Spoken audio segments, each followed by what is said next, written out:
هو رئيس هو رئيس الدولة في الشعب ده راجل عسكري يمسك البلد. يا استاذ، لا مش حاجات عسكريه ولا حاجه، عايزين واحد الدولة في الشعب.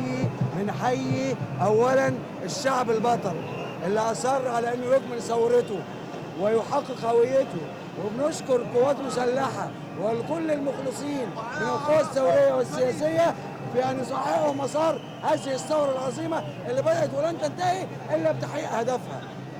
مش خايفين تيجوا السنة الجاية تقولوا نسقط ايه رئيس؟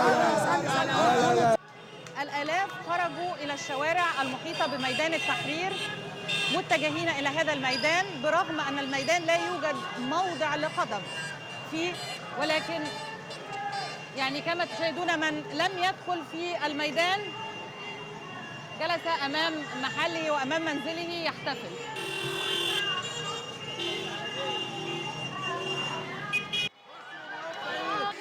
الناس اللي في رابعه العدويه دول اخواتنا واهلنا، واحنا مش بتوع اقصاء، احنا كلنا مصريين وكلنا مسلمين ومسيحيين ولاد البلد دي.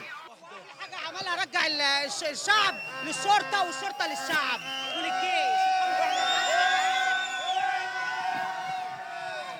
الخروج من ميدان التحرير بعد إعلان بيان الفريق أول عبد الفتاح السيسي لم يكن سهلاً.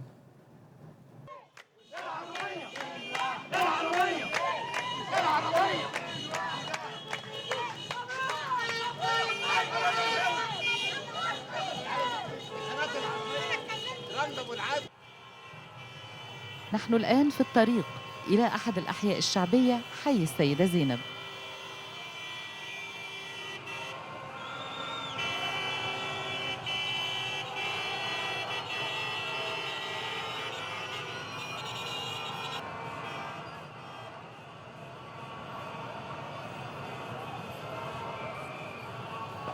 تم فتح الطرق المؤدية إلى وزارة الداخلية بعد إزالة كافة الحواجز. كوبري الجامعة المؤدي إلى تمثال نهضة مصر هو مغلق بالمتاريس ومغلق من قبل الداخلية حتى لا تحدث أي اشتباكات بين المؤيدين والمعارضين الذين ما زالوا. وهناك أيضا قوات من الجيش بتقف وتقطع طريق من الشرطة العسكرية. انتوا قافلين الطريق ليه؟ قافلين الطريق ليه؟ علشان ما يحصلش اشتباكات. هما لسه قاعدين هناك. في أي حاجة حصلت؟ مفيش أي حاجة حصلت. انتوا قاعدين كام يوم كده؟ لحد ما الاعتصام ممكن ينتهي؟ وها هي المحكمة الدستورية التي أصبح رئيسها المستشار عدلي منصور هو رئيس مصر المؤقت. ودخلنا إلى حي المعادي أحد الأحياء الراقية.